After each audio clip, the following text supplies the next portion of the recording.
morning, trading world. It is January 11th, 2023, 8:09 a.m.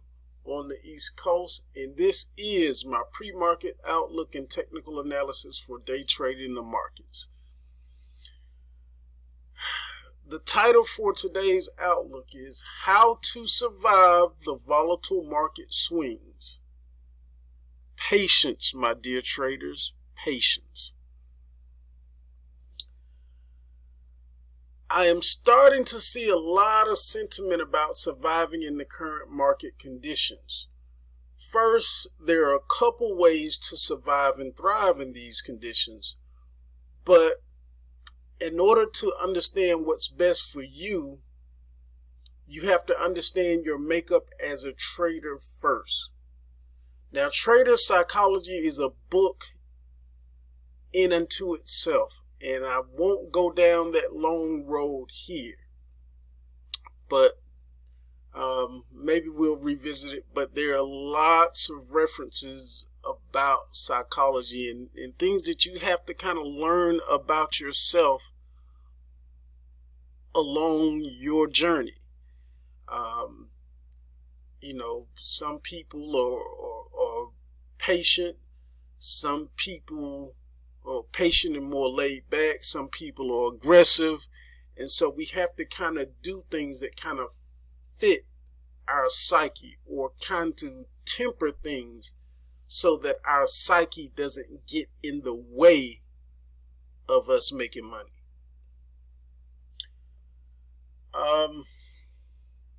The first way to survive and thrive in this market, I alluded to in a nursery rhyme a week ago. Trader be nimble, trader be quick, gotta play both sides, so trader be slick.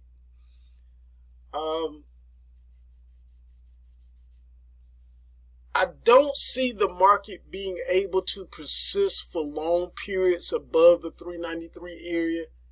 And I also have said that the market isn't ready to break down below the 379, 380 area either, at least not until maybe February. So if you're quick on the trigger, you can make good trading. You can make good at trading on the edges. I give the major channel we're in every day, and these are the edges or extremes. So getting short at the top of the box and getting long near the bottom of the box, this makes for really good trading right now. Next, if you don't like being quick on the trigger and you have a little deeper account, is to play further out, like further dated options. For example, I have had on some bull put spreads since the end of last year. And what I do is with each major swing up, I break the legs on the put spreads, meaning I buy back the short puts for profit when they reach my desired level. And as the market comes back to the lower channel edge, I sell more short puts against the long puts that are left over. And my hopes is that eventually I'll sell enough premium to pay for those long puts that I have on that are much longer dated. And February, when the market comes back and hits, I'll have those puts already on when it comes back through that support.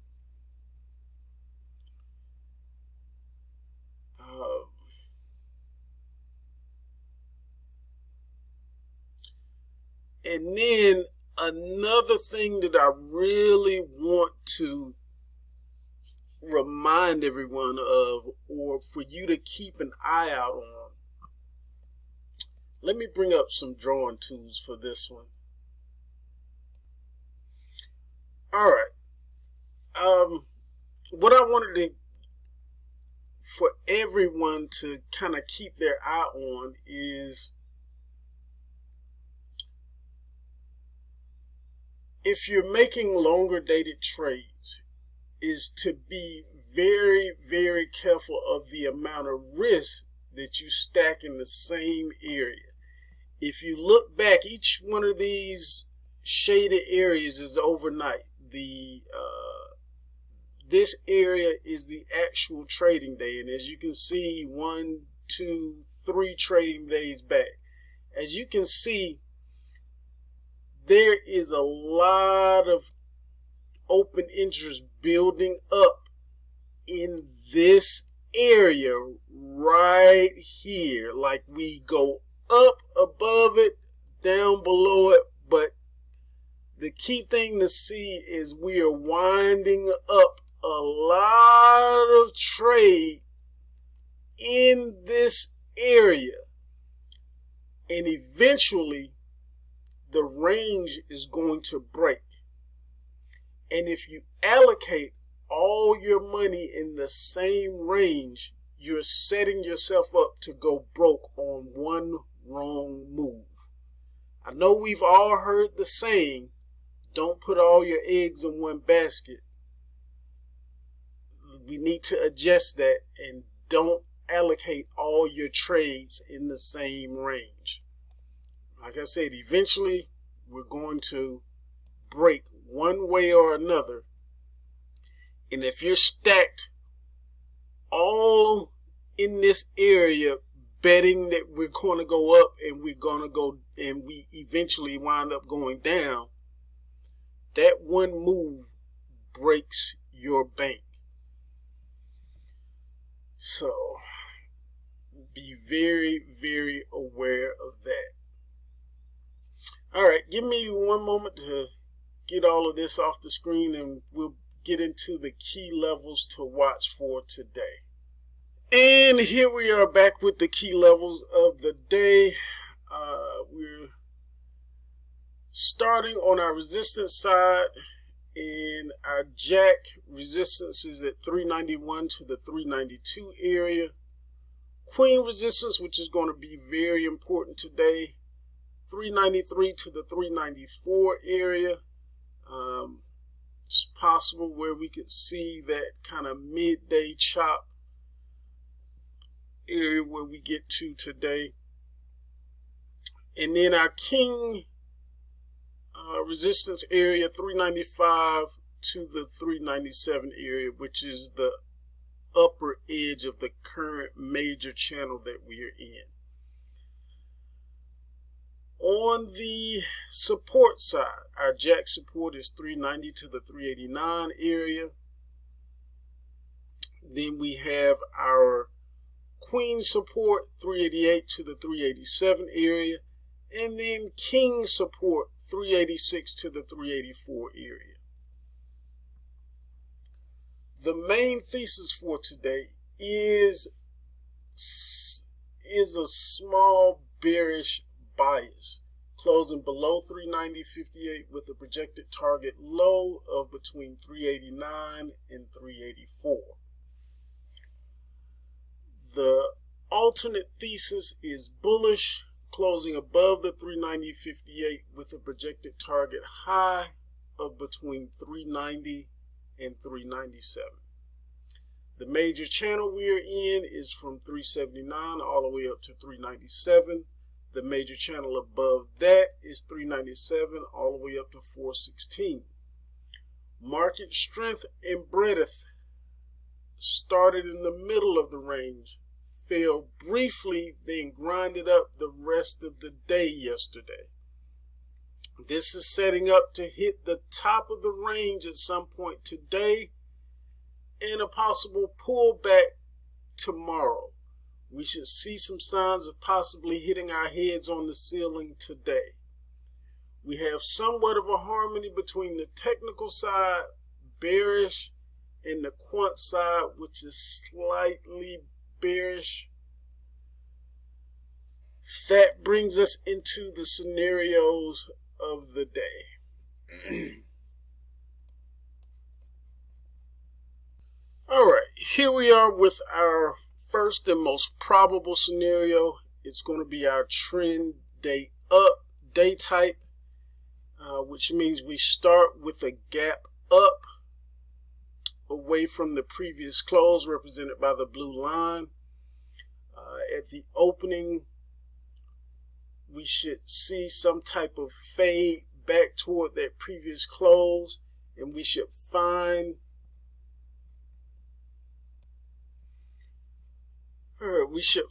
our support on or before that previous close and begin our uptrend for the day, better known as our golden window, the best time to trade for the day.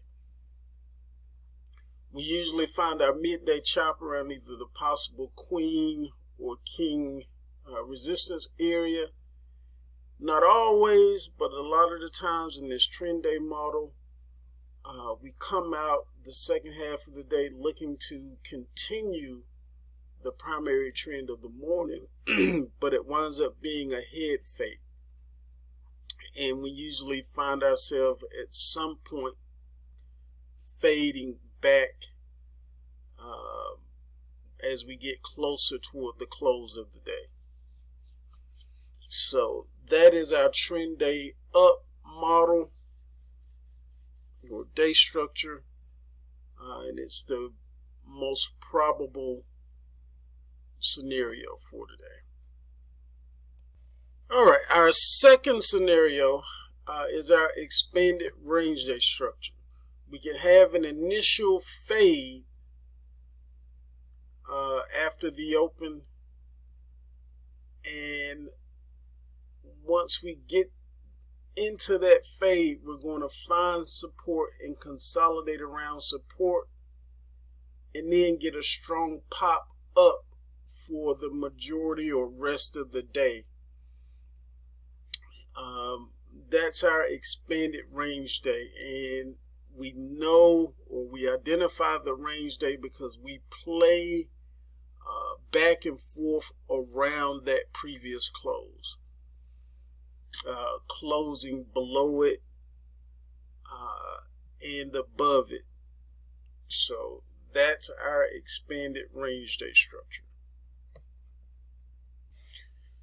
And our last scenario is going to be our rounded reversal day type structure. We could get a continued push higher toward the jack or queen resistance area, find midday chop around either the queen or king resistance area before going back down with the same energy or force we went up with the first part of the day. I do want to make you aware of a vice versa scenario building as well on the rounded reversal day type structure, and the way that would look would be something like this. We would get a continued push lower toward the jack support area, find consolidation possibly around that jack or queen support area, and then push back up with the same amount of energy or force that we came down with during the first part of the day. So that's the vice versa alert for our rounded reversal day type structure. Now, I mentioned something earlier in the pre-market about building open interest in this same range, and this goes key with what I try to preach at the end of every pre-market session. Your most important job as a trader is to protect the capital that you already have. And we do this by knowing and understanding the risk that we have on in each position, and we manage that risk in accordance to our account size. So very important is we keep going back and forth, even though they're big swings, but when you kind of back out and look at it over a week or two, you can see that these big swings are going back and forth across the same range. There's a saying, don't put all of your eggs in one basket. We need to adjust that as traders. Don't allocate all your trades in the same range. That is very important right now. So when things do begin to move, you have money to work with at better times. You don't want to stack all your money up in the same range, and if it breaks in a way that you were not expecting, you don't want to go broke in one range in having a series or a number of trades that are in that same range and that one move takes you out.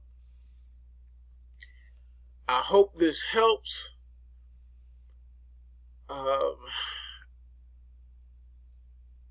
As I say all the time, wishing you a positive trading day. Let's go out and make it a great one.